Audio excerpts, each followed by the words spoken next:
couldn't make it, they can see it later. So thank you for coming to the first sort of event for Art and Design Week. This is a really big collaboration between the School of Art and Design and Career Services, and so I'm really excited to have you all here. My name is Liz Julian. I am the career counselor with Career Services. I serve a lot of different majors, but I also, if you're a BFA major, which assuming most of you are, you would come see me. And my background is actually in graphic design. I have a degree in graphic design and English, and I worked in marketing for about 5 years before deciding I really liked working with students and got a little bored sitting in front of a computer all day. So it means that the last year has been really fun for me. So I really value helping art and design students have good prepared skills, and that's part of the reason I chose to work at Stout, because we have this awesome art and design school and we get to do fun things like Art and Design Week. So we're going to talk through resumes tonight, sort of in one way, the first step to getting a job. As in, like, that's what you submit with your application. Now, you guys have the portfolio piece too. So this is one part of that submission. So tonight we're going to go through everything. Some of it might be really basic if you've made a resume already. Some of it might be super familiar if you've already made one before. And then if you have questions, we're a fairly large group here tonight, so if you put it in the chat, that's great. You can also raise your hand and we can unmic. That's fine, as long as it doesn't turn into a problem. I think I can handle it. So let's get started. And I don't know why my stuff was at the end. So we're going to cover some resume basics, as I mentioned. We're going to talk a little bit about typography, because not every major is a graphic design major, and so we don't get quite as much of that stuff. Then we're going to put it all together. Why does this matter? So start with the resume part. What even is a resume if you've never made one before? It is your professional summary. It is not going to be everything ever. There's a couple of different reasons. One, it's one page, but two, you need to think of this as like your first marketing document, and everything you've ever done is not really relevant to the job you're applying for. So what about your skills, your history, your education? What markets you as an employee the best? And that helps you kind of narrow it down. It does get you the interview with that portfolio. It doesn't get you the job. I don't know anyone who's gotten a job just based on submitting their application materials. They've still got an interview. So it's important, but it's just the first step. And it's also important because people don't look at it long.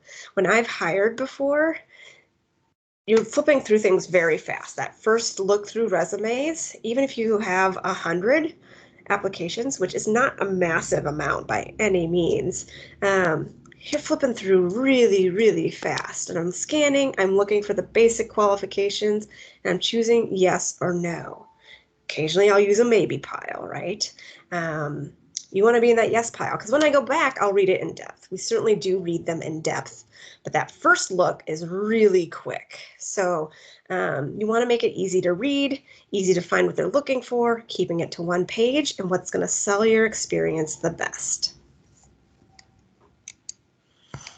So first, if you've never made a resume before, collect your history. This could just be in a Word doc. It can be messy. Just kind of think through all of the history you have. Work, education, what have you taken? What sort of projects have you worked on? Projects, we're going to talk about those. It's just start there. Start brainstorming. What things could you put on a resume? We might not put everything on there, and we probably won't. If it helps, I suggest looking at a job description for an internship, a full-time position. Having something in mind can really help you tailor what you're writing, especially if you've never done one before. So looking at that job description, find that. Then you're going to actually sit down and write that content, and then you're going to design it. I kind of recommend starting with the content first and then worrying about the looks. Because that's going to determine what looks you have. Now, they are kind of interrelated, but start with what you have. Write the sections first and then make it look the way you want. And then keep on reviewing, refine it, keep on improving. Your first run is probably not going to be amazing. So you're always improving your resumes. So this is sort of on the left. This is the basic text version, everything you have. And then you're going to make it look nice, like who you are as a designer. So that's kind of the goal, taking it from this to after. So parts of a resume. I boil every part of a resume down to basically 3 sections: your contact information, your education, and then I argue everything else falls under experience, because really at the end of the day, that's what we're talking about, what we have and what we bring to the table. So your contact information, usually at the top. You can include your portfolio if you have one online. If you don't, then obviously you would not include it. But I have to have is your name, your email, and your phone number. Those are the big ones. Address, not as important anymore. You're not going to get mailed anything.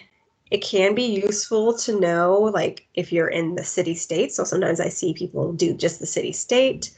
It can be your home address. It can be your Menominee address. All of those are fine. If you're ever not sure, it's a good time to talk to career services, because we can help talk you through your exact situation. But the address isn't super important. If you don't have a strong web presence, don't put your web address up there yet. You don't have to have it on your resume. If they want it on a job application, they'll ask it in a job application. So, but these are just 2 different ones I've seen. Some a little more designy than others.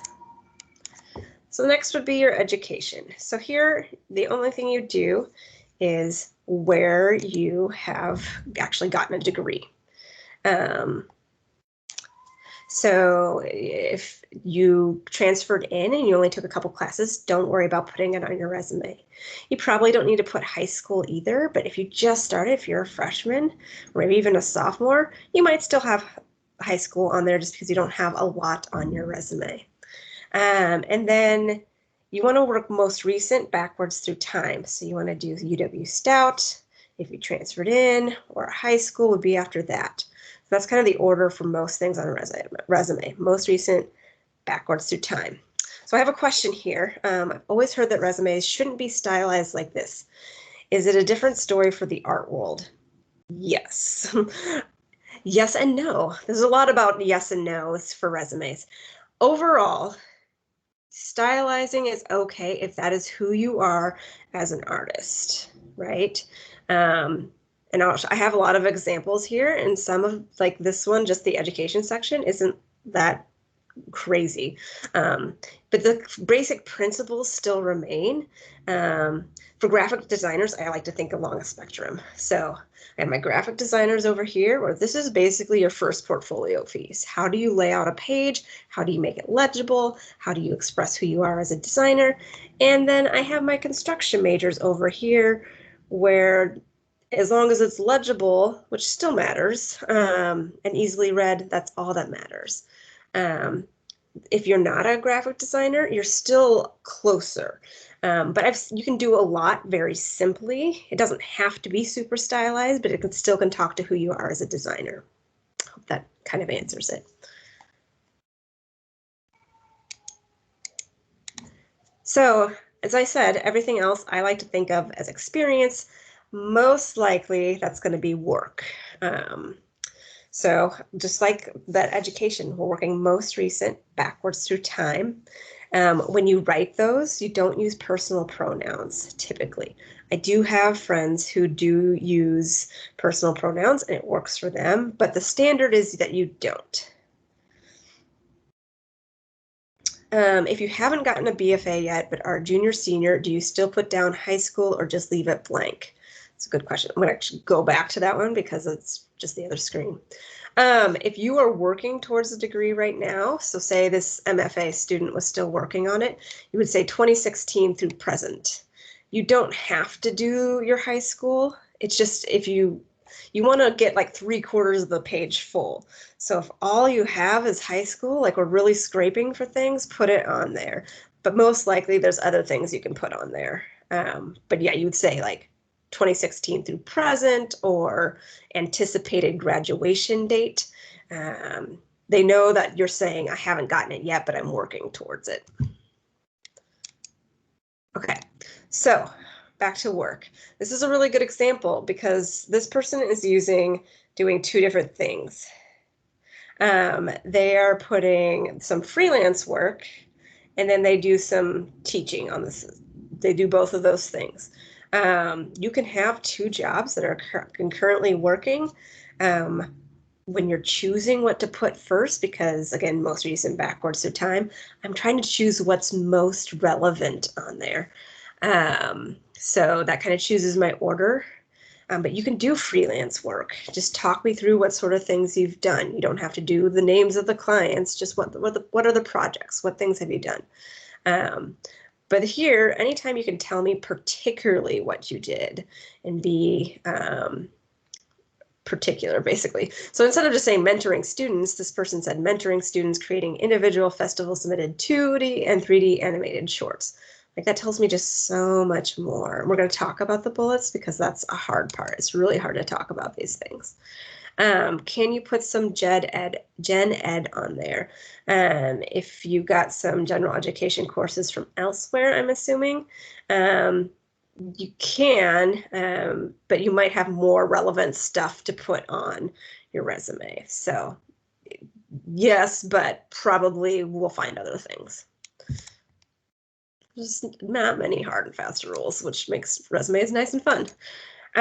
Okay, so we're going to start with a really basic example of writing those bullets because it's hard. So a lot of times we haven't had our first internship. We haven't had related to the field job, and that's okay. A bullet I see, or a job I see people come in a lot is working in a restaurant or working in a grocery store.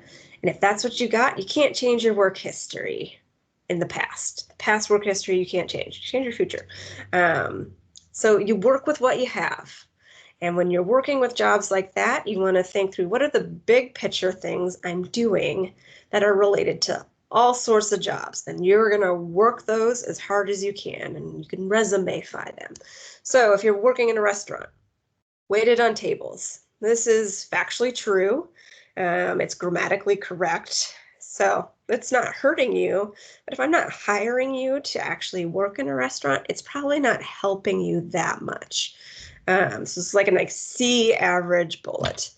If you came to me with this on your resume, I'd be like, what else can we talk about? Let's take a step back. What sort of things do? You communicate, you work with a team, you provide customer service, you handle money, all sorts of things. Let's talk about those instead, because that's more important big picture. So taking it to the next level would be demonstrated verbal communication skills by waiting on tables. So I start with the verb, I talk about verbal communications, and really that waiting on tables, that task is secondary. It could be basically anything. As long as I'm communicating, that's what it is. This is called, like, I call this like a B plus. Personally, I don't love demonstrated. I think it's kind of weak, but it's something. And now if they're looking for verbal communication, I explicitly have it on my resume where I didn't before. And this is a way you can get those sort of soft skills on your resume. To take it to the next level, again, depending on how you have things, usually people have more space than they think they have. So tell me more. What else did you do? Use that whole line space if you have it. So greeted customers, placed orders, and managed money while continually communicating with patrons, kitchen staff, and managers. So now I've got some teamwork implied there. I have some customer service. I have handling money. I still have communication. Probably have some implied organization. So now I have so much more on my resume, and I never even said I waited on tables. So this has the potential to do a lot more work for you than just saying waited on tables. And so this stuff does not come naturally to anyone, I think. I don't know if anyone's born with this skill. this is what I spend the most time working with people on. We talk about format, we talk about layout, but really the bullets is what we work on the most when you come to career services and meet with me. This is just another example. Anytime you can pull in numbers, that's nice. Sometimes you don't work a job that has an incredible amount of numbers. We're not salespeople generally, but you can still talk about your workload. 2D and 3D. Anytime you can be particular, that helps.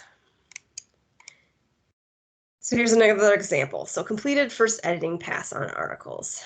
This is great, maybe, if I'm hiring you to be an editor. But if I'm not, and I know nothing about what it takes, it's not helping you. So be particular. Reviewed and evaluated 10 to 15 articles per week and made the decision to pass articles to the editorial team or send them back to authors. Some decision making, some evaluation skills, some workloads, 10 to 15, and then giving people constructive criticism. Well, you can get somewhere with that. You can also do this with volunteering, student involvement, things like that. So responsible for chairing the student event promotional committee. I don't know what that is. If I'm hiring, I'm like, is that just a title? Did you do something? You have to tell me. So chaired promotional committee of 4 and presented marketing plans to an audience of 15 to 25 students at weekly student government meetings.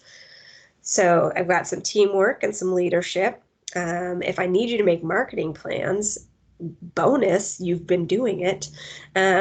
Presenting to a medium-sized group, and you've been doing it weekly, there's so much more here. And so if your student involvement is your biggest, basically, thing to talk about right now, that's okay. I've seen students really use that involvement to get that internship. Or if you're a freshman or a sophomore and you want to figure out, like, oh, how do I get an internship? I don't have experience. I really do encourage people get involved and do stuff like this where you're really doing something hands-on. I mean, we're all about that at Stout. And that's something you can talk about on your resume too. So I'm sorry that headline starts up white. It's not supposed to be like that. Computer skills. There are a lot of different ways to handle this. I know some of them aren't great. I'm not endorsing any of these inherently. This one over with, it's getting really dated on the graphics. You will have some sort of technology computer skill, because that's one of the things I look for on resumes with you and my technology majors, because I need to know you know how to use at least some of what I need you to do.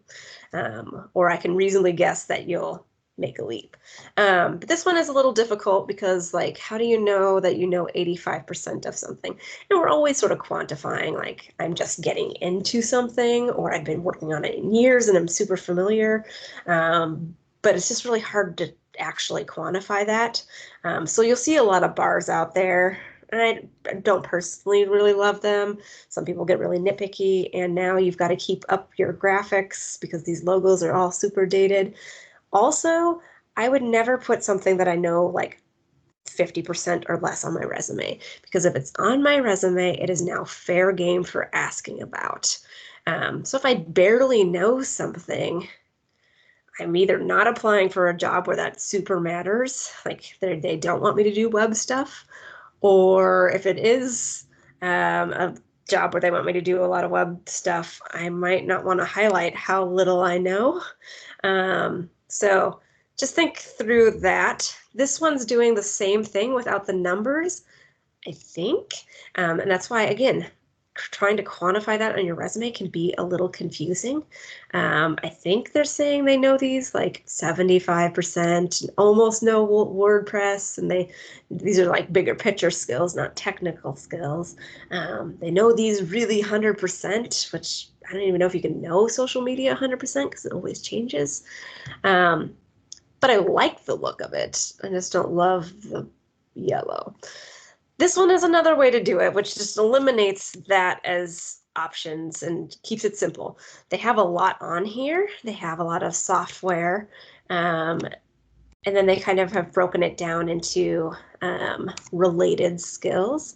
And because they have so many, you can subdivide it. This is a lot, but for their resume, it worked because they've really narrowed it down into subsections. Again, a list longer than like 10, I'm going to stop reading. I'm like, I got it, I got it. So you're always thinking, like, if this is the most important, I'm going to put it at the top. If Photoshop is most likely the most important for the jobs I'm applying for, it better be at the top, not Prezi.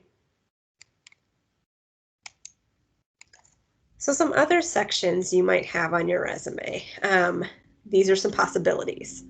You will never have all of these unless you become a professor at a college. Then you might. They're the exception to every resume rule. But these are some ideas depending on what you need.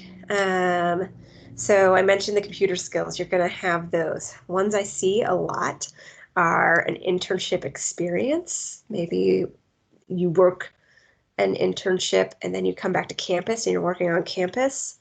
If we're always working in chronological order, having it in a whole separate section is a good way to make sure it's on top, right? I've seen people do projects a lot. I'm pretty sure I have a project example. That's another good way to get that material on your resume before you've actually had a position. So we do a lot of projects here. I've had people put their Game Design 1 class project on their resume and talk about it. You can also do relevant coursework, related coursework. That's another way to show kind of where you are in your college career that maybe somebody doesn't know. For industrial design, your class names aren't super helpful for that sometimes. But some of the majors, the course titles do say something, or give a clue of where you are in your college career. Gallery shows. Yeah, I've had students, the studio art people definitely put that stuff on there if they're interested in doing gallery work. But I've had other majors put down some shows they've been in too. But you're just thinking through, what do I have? What is the most important? It really, everybody's resumes start to look very different, but you definitely can put those on there as well. Okay. So I don't think I do actually have an example of related experience. So I am going to actually throw in here real quick in the chat. And if you have questions, this is a good break before we move on to typography. Our employment guide PDF. Find the right one. We have an example here of, it's a game design resume, but it has a game design experience section. It's a project section effectively. And it's really a good example of how to take a class project and highlight the experience you do have. What kind of work should we do before making a meeting with career services to make resumes and look for internships?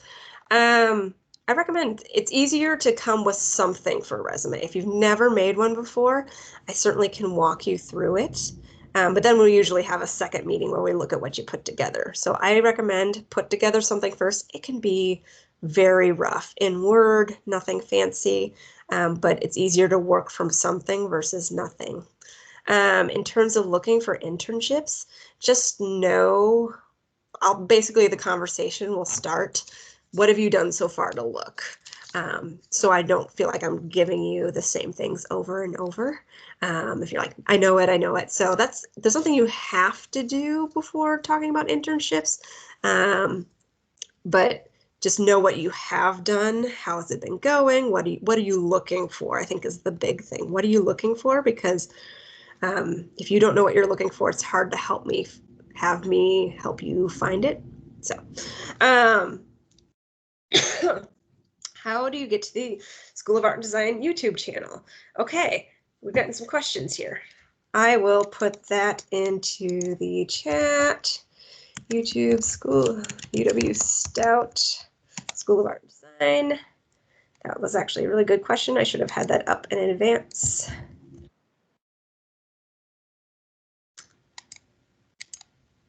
And let's see, did that not go? Wrong link, too many links.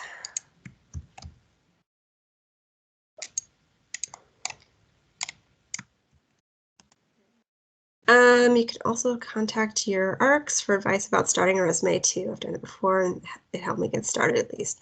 Yeah, the ARCs, most years we meet with them and talk through some resume basics, some career services basics, so they're a good starting point as well. Would I be able to mention my independent study course project relates to it? Absolutely. I've seen students absolutely do that, and really, because their independent study was super obviously focused on what they were interested in, but they weren't necessarily getting in the coursework. They use those projects, and it can be personal projects too. Courses are just a little easier to maybe have a start and an end, but you can put a personal project on there too. But absolutely, independent study can be great to put on there. Okay. Pardon me. Okay. So I'm going to talk through some typography, especially for the non-graphic designers in the room. Some basic things about fonts. So anything with little feet is a serif. If it doesn't have feet, it's a sans serif. I think that's usually pretty good on there. The general recommendation that I've always ran with is for a resume, don't use more than 2 different fonts on your resume. More than that, it's probably going to be too much. And that doesn't include like bold versus not bold, like 2 different fonts. But whatever you're choosing to do, be consistent. If you're always bolding a headline or a section heading, do that. If you're always bolding a job, do that, because that helps someone scan the page quickly. And again, that's one of the goals we're working with here. This is an example of what not to do. There's so many things going on here. Graphic designers, you can really just zone out right now. But some good things to use. So this is my Stout laptop. There's nothing fancy installed here. Nothing special.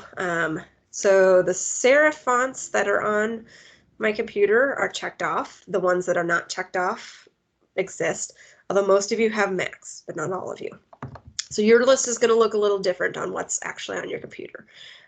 Both of my laptops, because I have a Mac and I have my work laptop, both of them have Garamond. Like, that's my safe, everything. I used to use Baskerville, and then it became a crapshoot on if I had it on a computer.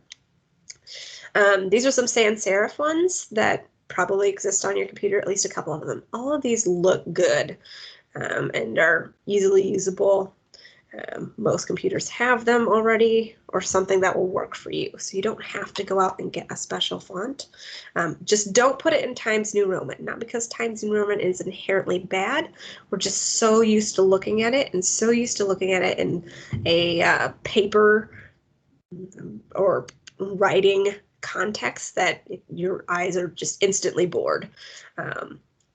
We're not necessarily looking to shock and awe people here, but we don't want to instantly say term paper when they look at our resume.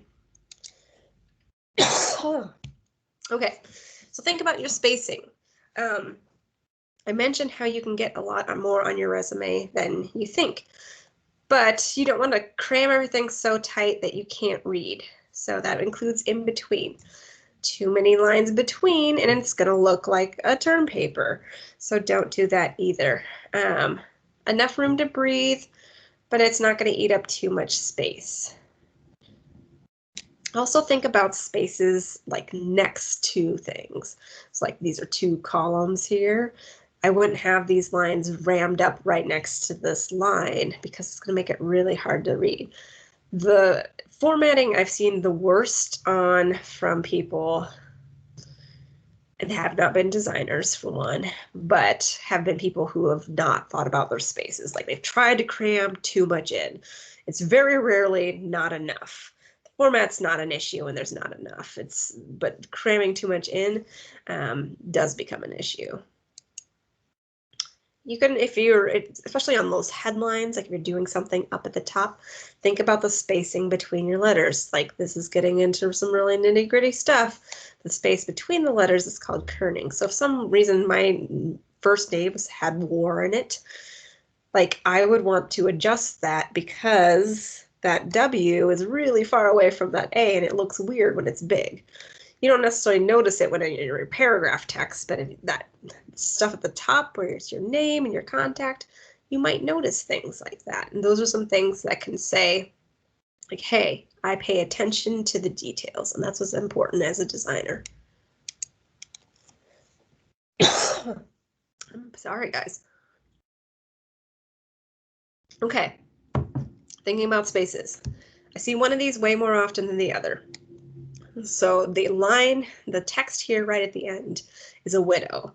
So that's when I have one word on a line.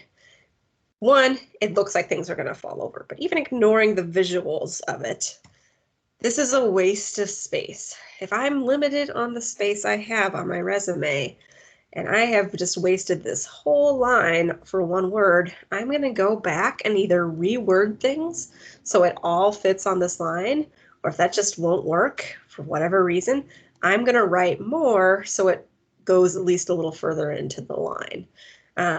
So primarily functionally, it's a waste of space. An orphan is when there's just one at the top. This does not happen supernaturally.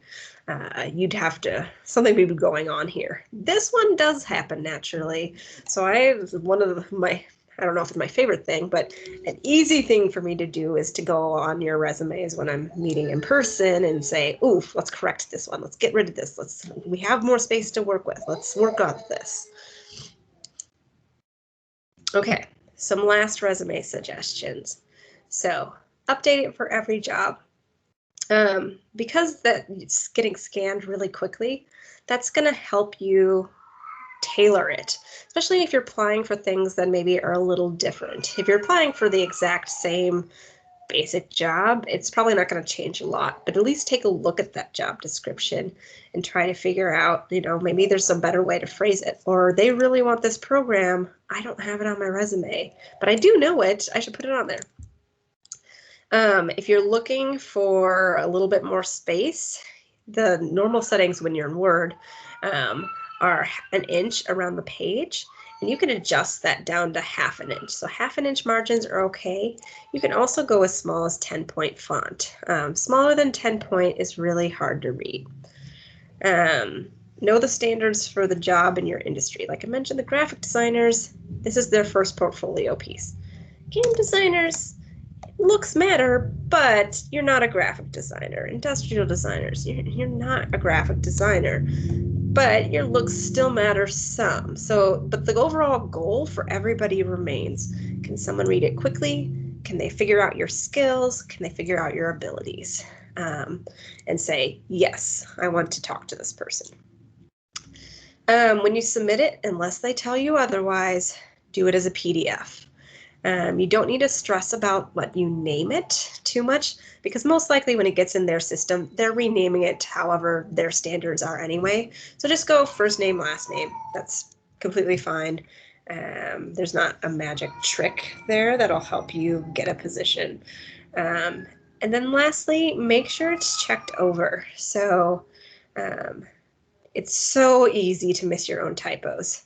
I guarantee it. As somebody who has typos on her own materials, and I get paid to do this, somebody checks my resume before I send it out because it's so hard to catch your own. Our brains process our own writing way too fast that you have to hand it off. So come to career services, trade with a friend, ask a mentor to take a look at it, have it checked, because there's going to be typos there. And then having a typo is a silly reason to not get an interview. I don't want that to be the reason. So get it checked. Biggest advice there. Okay, this feels like a good point for any more questions.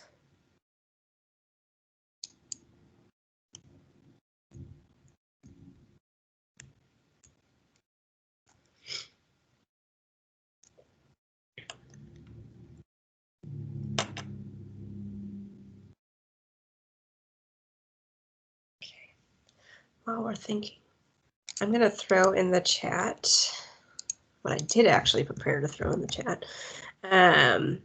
Some more where you can find basically all of the Art and Design Week events and links.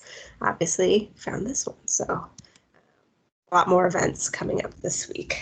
So when I'm in person, this activity works a little bit better, but I have some resumes and we're going to compare and contrast basically. If you want to put into the chat thoughts, we'll make it work with chat. Are we able to set up a meeting with you tomorrow? No, so probably not tomorrow. When we don't do, my schedule is pretty full. If you are doing portfolio reviews, basically tomorrow I am emailing everyone portfolio review information, but I do have a little bit of availability later in the week. So, well, yeah. So just if you want to set up a meeting, and it's at the last slide, but the easiest is career services at UW-Stout.edu, or you can call, honestly, I recommend calling 232-1601, and they'll get you on my schedule. If you are applying to an artist in residency, does the resume change? Yes, that is a really good question. Artist resumes are slightly different, but the basic principles are the same. It's just a bigger emphasis on any shows you've done, that's the biggest one. Let me find the link for the student college art org. They have some guidelines. It is a little bit more aimed at people with a ton of experience, but the same ideas, contact, education, but then you're going to emphasize basically any shows you've done to date. And then there is the presentation later this week about the student artist in residency program, and you can also kind of talk through them, what they look for, because I'm not personally super familiar, but I would check out collegeart.org, and that'll give you some good specific guidelines for things like shows. Okay, so who would you hire?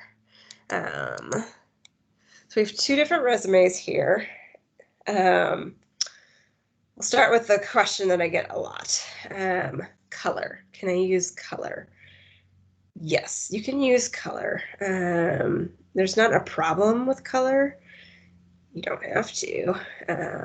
But thinking through, the color is not the problem with this resume. Contact information is removed. Subtle color like this is more than fine. I can even tell that to my non-design majors. This is fine. There's a couple things going on. If I was going to hire, I like the one on the left a lot. This goes with my style kind of a lot, who I kind of designer and person I am. Simple, straightforward, to the point, I like to think. There's a couple things going on here. One, those orphans hanging out. This one isn't an orphan inherently, but you notice how the second line hangs over way to the left, and you want it lined up with the line above it. So it just looks really messy when it's like that. Technically, this is an orphan. It doesn't bother me nearly as much as these do, right?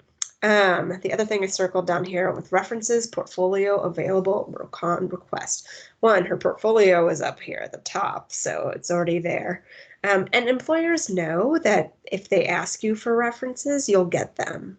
They know. So you can save yourself a line. The other thing that is challenging about this resume, I mentioned how sometimes if there's a really long list, I'm going to get bored and stop reading it. This is an example of way too long of a list. Now, she was there a while, and so I bet she did a lot of stuff, and I totally understand why it's all in her resume. It's really good stuff. I'm done right about here. I'm like, okay, got it. I would have broken up some of this to like her freelance work, some other of her positions. You can do that if you're doing some of the same things, like even it out. It doesn't have to be exactly even, but like vector illustrations and CAD presentations, I guarantee she's doing those elsewhere. So those are kind of the big things going on here that, keep in mind.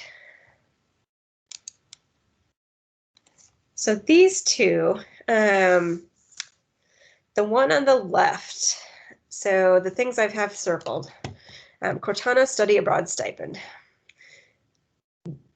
I don't know what that is. And then probably, is that marketing yourself the best possible? Maybe not. Here, it's just getting really hard to read. So that one's a bit of a problem. There's that example of an orphan. This one kind of feels like an orphan, but I don't think it actually is. I might have written out internship. Just there's some inconsistencies that I think could be addressed. So keeping that in mind. This one isn't, there's some minor things that I think could change. See my obsession with orphans. I find them everywhere. And you're thinking through consistency, right? So smart associates, studio manager, the city state is all on the second line. City state here is, the city is up. City state, part of the date is up over here. So I would, even though more of the stuff fits over here, I would like start that second line every single time. City state, consistency, make it easy to read. Otherwise, this one looks pretty nice. It does have that sort of ranking bar, but it's less problematic than exact percentages. Everything's fairly high. You know, it looks nice. This section here, I don't know, is the first one skills, second one's attributes. Attributes are a little hard to quantify. Like, I don't know, are you honest and empathetic? But it's not necessarily a problem. I like her resume overall quite a bit. Is it all right to have only the college graduation year rather than the year range? Yeah, you don't have to put a range. It is completely fine just to say the month and date. And honestly, especially if you take, have an extra semester or two, like just put the end date is totally fine. That's how I've always done my resume. So yeah, no question. But overall, this one's pretty good. This one has a little bit more work to do. This is the big thing for me, consistency. So here's an example of two very, very different, but very, very designed resumes. So this one on the left, this is who they kind of are as an artist. Like, I get a sense of the work they do, right? It might not be for everyone in terms of a style, but you get a sense of who they are. I do wish some of these things were a little bit more lined up. Like, I want more than just the general, I did UX, I did vector assets. I want some more information. I think these subsections could work more for them, but look-wise, this is not a resume I would ever make, but I think it fits for them a lot. And you can see those ranking bars pop up again. They're popular, or at least went through a phase where they were really popular. So you'll see them out there. This one is interesting because this person does some freelance work quite a bit. They also do some, like, they work at a vehicle rack installation place. This is someone that I think they should have two versions of their resume. If they're applying, if they want to just really do their freelance stuff but need something to hold down, pay the bills, have a resume that's mainly focused on that sort of thing. You don't need to put all of this creative stuff into things that are for jobs that aren't selling what you need. Not knowing exactly what's going on with the situation, but I would guess if they applied for a similar position elsewhere, they might be like, wow, this is a really designy resume. This is an abnormal thing. If they're applying for more creative positions, they don't care about this one as much. We'll look at these questions. How many jobs in the past should you put down for work experience? Space. I keep on saying that a lot. This is one consideration. The general rule of thumb is 10 years back. Now, when you're in college, that means if you're like a traditional student age, like 12, you're not going to go that far back. But after 10 years, it's your skills in that area start to become irrelevant. They're probably not up to date. So the general idea is 10 years-ish. But, you know, if what you have is the most relevant, you know, back 7 years, then go that far. Or if you only have space for 7 years, you're probably okay still too. But after 10, you probably want to really consider, is there a good reason to put this here? The other thing with this resume, can use cracks me up because one, pencil and paper, cool. But can use, like, it's the opposite of the ranking bars. Bare minimum, I can use them, right? So maybe there's a better way to just say software or technology or skills, just not can use the low bar.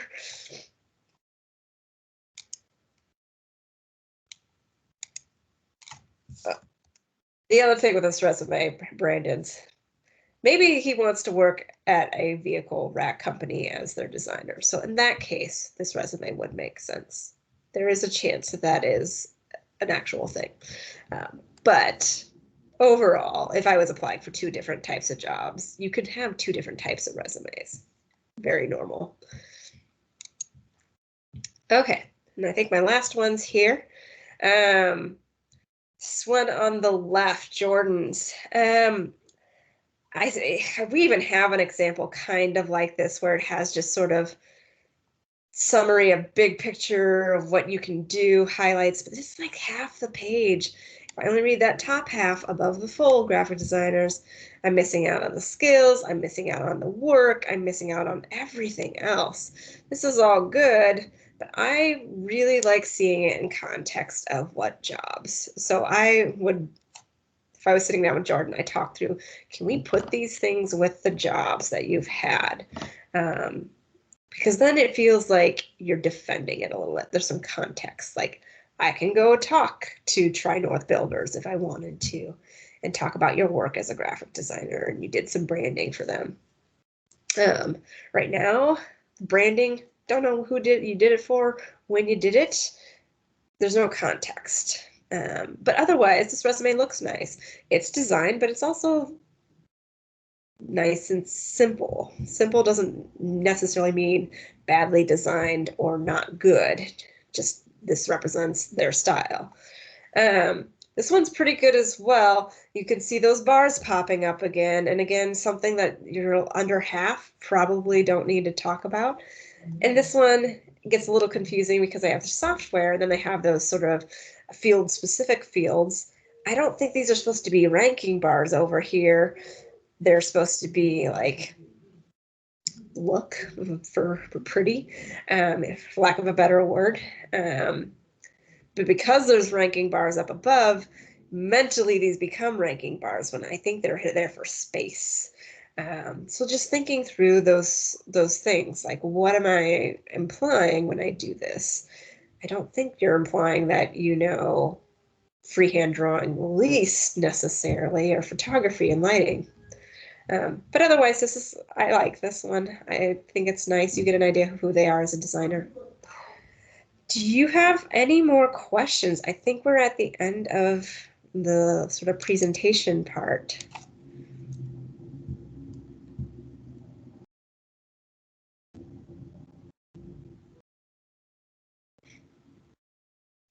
What do you think?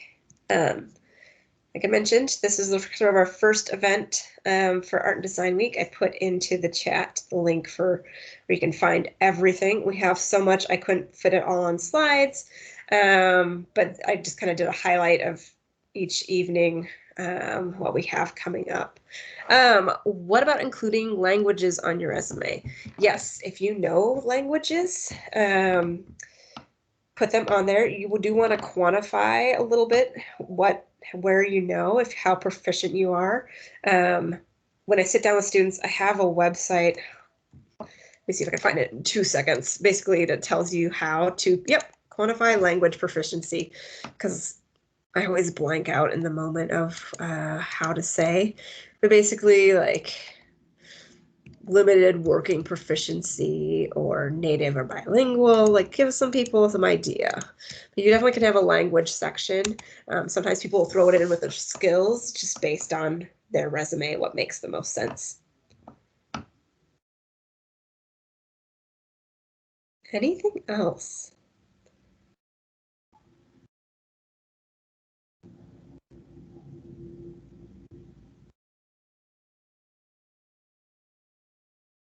Okay, well, it seems pretty quiet, so I'm going to assume not. But my contact information, again, career services email is kind of the best way to, well, there's my email, julianl@uwstout.edu. If you have a quick question, I can answer them by email. But I do recommend setting up an appointment, calling the 1601 number. It's the easiest way. You can walk in and schedule an appointment. We don't tend to do next or like day of. So if you called me tomorrow and wanted an appointment, my schedule aside for Art and Design Week, it's not going to probably happen, but we can get you on my schedule, and I'm happy to meet. If you're not even sure what your questions are career-wise, but you feel like you have them, it's like my advice is always start with career services. If for some reason I need to point you somewhere else, it's usually advising.